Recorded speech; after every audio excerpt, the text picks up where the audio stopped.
नमस्कार, आप देख रहे हैं हरिभूमि टीवी। ईरान में पिछले 2 हफ्तों से जारी सरकार विरोधी प्रदर्शनों ने अब एक अंतर्राष्ट्रीय संकट का रूप ले लिया है। देश में बढ़ती हिंसा और प्रदर्शनकारियों पर सुरक्षा बलों की बर्बरता के बीच अमेरिकी राष्ट्रपति डोनाल्ड ट्रंप ईरान पर संभावित सैन्य हमले के विकल्पों पर गंभीरता से विचार कर रहे हैं। न्यूयॉर्क टाइम के अनुसार अमेरिकी रक्षा अधिकारियों ने ट्रंप को सैन्य कार्रवाई के विभिन्न पहलुओं पर ब्रीफिंग दी है। राष्ट्रपति ट्रंप ने सोशल मीडिया पर स्पष्ट संदेश देते हुए कहा, ईरान आजादी की ओर देख रहा है, जो पहले कभी नहीं हुआ। अमेरिका मदद के लिए तैयार है। हालांकि अंतिम निर्णय प्रदर्शनकारियों के खिलाफ ईरानी सरकार के अगले कदमों पर निर्भर करेगा। ईरान के भीतर हालात बेहद भयावह होते जा रहे हैं।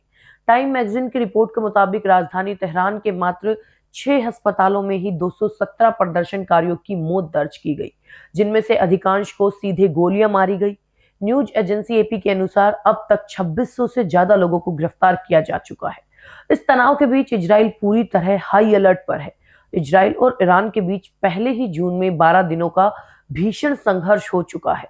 हाल ही में इजराइल प्रधानमंत्री बेंजामिन नेतन्याहू और अमेरिकी विदेश मंत्री मार्को रूबियो के बीच हुई फोन वार्ता में ईरान में अमेरिकी हस्तक्षेप की संभावनाओं पर चर्चा की गई।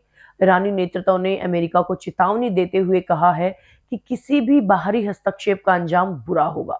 संसद के स्पीकर मोहम्मद बगैर कलीबाफ ने 2 टूक कहा कि अगर अमेरिका ने हमला किया तो इजराइल और अमेरिकी सैन्य ठिकाने ईरान के सीधे निशाने पर होंगे।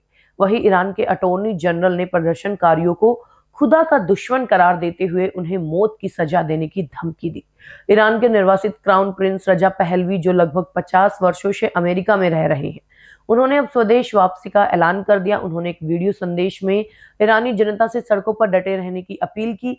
पहलवी ने दावा किया कि सुरक्षा बलों के भीतर भी विद्रोह की स्थिति है और कई सैनिकों ने निहत्थे नागरिकों पर गोली चलाने से इनकार कर दिया।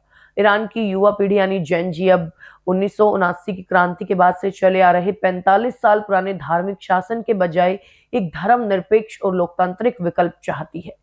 प्रदर्शनकारी पहलवी और आर्थिक स्थिरता और व्यक्तिगत आजादी के प्रतीक के रूप में देख रहे हैं। ईरान के इस जन आक्रोश के पीछे चरमराती अर्थव्यवस्था एक बड़ा कारण है। दिसंबर 2025 में ईरानी रियाल अपने सबसे निचले स्तर यानी 1.45 मिलियन प्रति डॉलर पर पहुंच गया। खाद्य वस्तुओं की कीमतें 72% और दवाओं की कीमतें 50% तक बढ़ गई। साल 2025 में तेल निर्यात में कमी के कारण व्यापार घाटा 15 बिलियन डॉलर तक पहुंचने का अनुमान है। Supreme leader ayatollah Ali Khamenei ने राष्ट्र के नाम में संबोधन में इन प्रदर्शनों को विदेशी साजिश करार दिया। उन्होंने कहा कि प्रदर्शनकारी अमेरिकी राष्ट्रपति को खुश करने के लिए सार्वजनिक संपत्ति को नुकसान पहुंचा रहे हैं।